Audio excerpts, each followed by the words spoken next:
morning, children.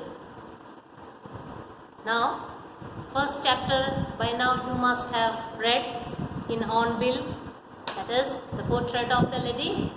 Now, a poetry I would do with you, that is the photograph. Oh, you'll be wondering, photograph?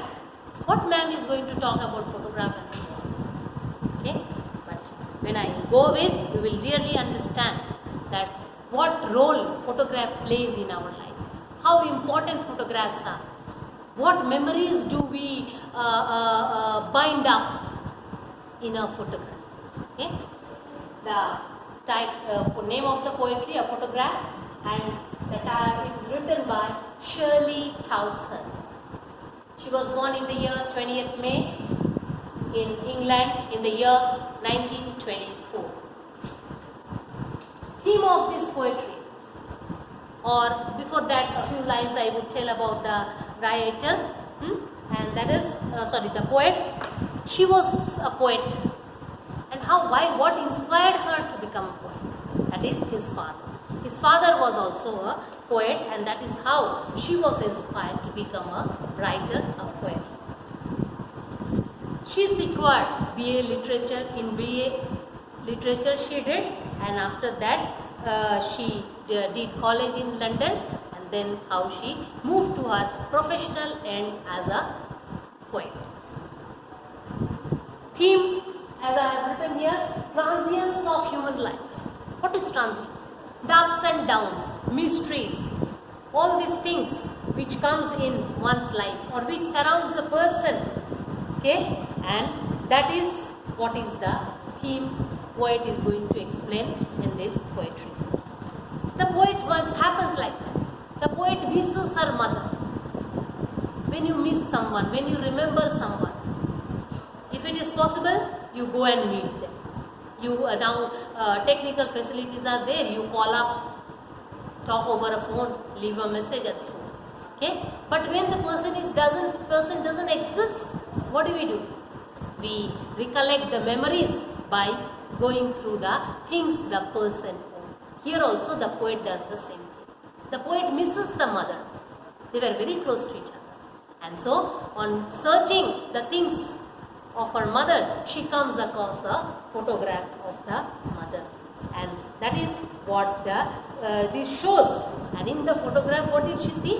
She see the childhood photograph of her mother. Her mother was with her two cousins, Dolly and Betty, and her uncle was also there, and they three had gone to a seashore for paddling. This was the photograph. Cardboard word is there. What is the first line of your poetry? The cardboard shows me how it was when the two girls' cousin went paddling. Okay. So cardboard is the frame used or which takes care of the photograph, which controls the photograph. That is why this word cardboard is used. And it happens like that they were there, they had gone to a beach, and that time their uncle had clicked this photograph, and it was very memorable for the mother, and as mother is not there now, so is it to the the poet. I go with the poetry. The cardboard shows me how it was when the two girl cousins went paddling, each one holding one of my mother's hands, and she, the big girl, some 12 years or so. Yeah? Here the cardboard is the frame photograph, and two girls are there. They are the cousins of Shirley, the poet's mother. And what are they doing? They are holding, the mother is there. She is almost 12 years old girl, and the two cousins are Betty and Dolly. They both are holding her hands. That's how the photograph. And she, the big girl, some 12 years or so, all three stood still to smile through their hair, and the uncle with the camera. Okay, this is doing it is said that the three girls' mother and the two cousins are standing. The uncle is there who has accompanied them, and he is clicking. He is standing, stood still. When we take a photograph, we say smile, or other words these days as you make fun of. Cheese, say cheese, show your teeth and so on to have a good smiling pose. So here also they stood still, quiet and smiled. Through their hair, means the hair was there small. So hair was waving in the wind that is seen in the beach. All of them, small, innocent, looked very pretty in the photograph. A sweet face my mother's, that was before I was born. This photograph is before the poet was born. Okay, and she saw, said, very good, smiling, sweet face did her mother has. And the sea, which appears to have changed less, washed their terribly transient feet. Okay, they were standing still, getting ready for the uncle to click their photograph. Okay, they were still and their hair, as I told you, were falling on the face. Small children doesn't know to control. It was falling on the face and they were standing still to get their photograph clicked. But what happens? The sea is not diverted from its duty. And what is the sea? And no change has gone in the sea.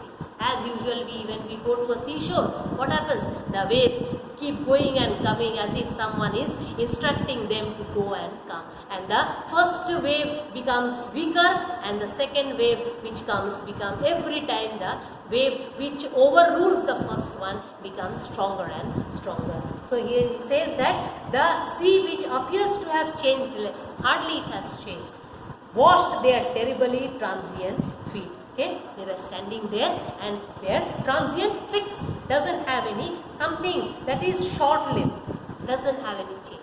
Okay, that they are not going to be permanently on the shore. So the water washes their feet. And here the image transience, what word he has used, he has showed a sharp contrast of the eternals. Change means human beings, the mother who was once there, whose photograph is there, that she had gone to the sea. She is no more. Okay, but the sea has not at all changed. It is now those days the mother had come and the sea has washed the feet of the mother and the cousin. Someone else will come on the beach, but the sea will keep on doing the same thing. So it's eternal and it will never get over. So that's the contrast what the poet has tried to show. Some 20-30 years later, she had laughed at the snapshot. Mother is now different section what the poet is talking about. Mother has grown up, okay, and after some 20-30 years, now this is a flashback. Okay, poet remembers, or mother must have told her that when after some 20-30 years, the mother has seen the same photograph and she was laughing at the photograph. Or the police could be as such that the poet assumes that it happens with us also. When we see our childhood photograph, we don't want to show anyone because we feel people would laugh how we were as a child. So it happened the same. She would laugh at the snapshot. See Betty and Dolly, she would say, and look how they dressed us on for the beach. When we are small kids, we dress up ourselves or we expose as our parents do. We don't know whether we are looking good or bad. But when we grow up, we would ourselves laugh at, see how we are dressed, how is our hair, and so on. So poet says that mother would also do that. See what sort of clothes we are wearing, how we had gone to the beach, and so on. The sea holiday was her past. Mine is her laughter. Very, very touching. If the mother would see the photographs and she would remember the memories, they are past. So these memories of the photograph, that was the scene of a beach where mother and her cousins had gone with her uncle, that's the past of her mother. And this photograph is the past of the poet. Mother is no more. So seeing the photograph, memories are no more with the life memories are not there, but these memories of her mother are there in the frame of a photograph with the poet. And so when the poet misses her mother, she sees the photograph and recollects those memories. So he is using this word. The sea holiday was her past, her the mother's. Mine is her laughter. The laughter she cannot see anymore. Both rye with labored ease of loss. He is saying both lie with labored ease of loss. This word, okay, he is saying both is the mother and the child. That is the poet. Rye feels sorry. Okay, about what? Labored ease of loss. What is the loss? That they are never going to lose. Mother is no more. That is the loss for the poet. And the photograph is no more what she would enjoy. The mother, that is also, she is a loss. So both feel sorry for the things. Now she has been dead nearly as many years. Here in the third stanza, poet tells us that why he misses, why she misses, and why the memories are past memories, why the laughter is past, because mother is no more. Mother is dead, only lively person can laugh or talk. So he is saying, now she has been dead nearly so many years have passed. As that girl lived, and of this circumstance, there is nothing to say at all. Saying, girl lived means mother did not live, and no one is there to share the circumstances. Other than when the poet misses her mother, what she can do is, neither can she hear her speak or see her laughter, but she can only see the photograph and recollect her memories. Okay, and she says, it's silence, silence, silence. It's very, very important lines. Silence is the silent prevailing, okay, in the morose, sorrowful atmosphere where the poet is, because she is unhappy, she misses her mother, and silences, the other word is that no sound, nothing, and everything comes to an end. That is what the poet is trying to say, and the poet comes to an end. I would talk about the few poetic devices.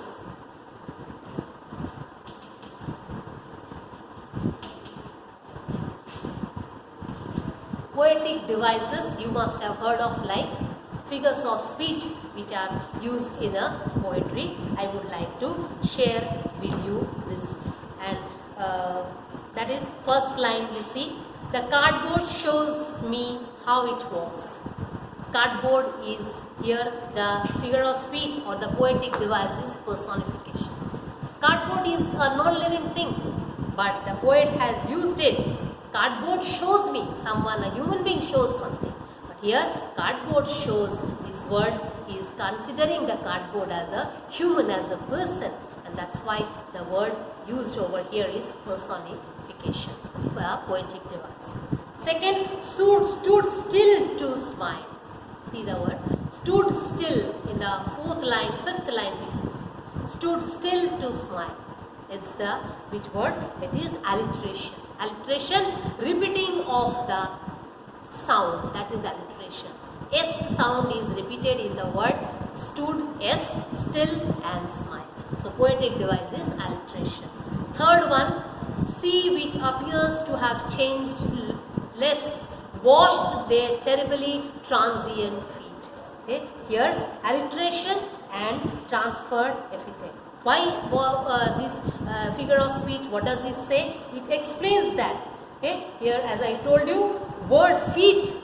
Here feet is referring to the whole body of the poet's mother and the cousins. So here part is used as a whole, and here human beings, instead of saying human beings, that is the mother and the cousin. What is the poet using? That terribly appears to have changed less, washed their terribly transient feet. Feet here refers to the people, and that's why the human beings, and they are not permanent but temporary, and so they have to die. Human beings are not permanent, they have to dry.